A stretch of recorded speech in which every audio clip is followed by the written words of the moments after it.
Good morning, ka-jammers. Ayan, ipakikita ko ngayon sa inyo yung aming tanim na mga pichay. Ayan, yung mga punla dati. Hindi na ilipat lahat yung mga iba kasi wala nang space.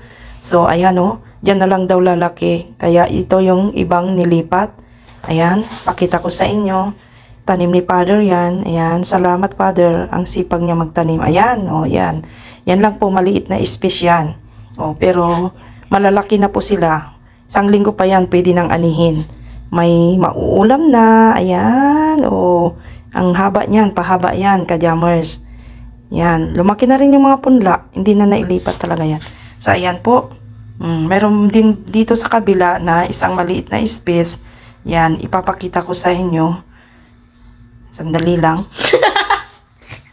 Ayan. Yung isang space na maliit na pahaba rin siya. May ano tayo dyan. Ayan, may bagong pichay. Mayroon pang aloe vera dyan. Tapos, mayroon din dyan. Ano yon? Basta, yan na yan. Tapos, mayroon din tayong ano dyan. Yung, ito, ano ba yung tawag dito? Ayan, yung mais. Tapos, talbos ng kamuti. Ayan. Kahit papaano, mayroon tayong matatalbusan na kamuti. Yan yung mais. O ilang ano yan. Ayan, nagdilig si Father. Kita nyo? Kahit katatapos ng ulan, nagdilig pa. Ang sipag talaga ni Father.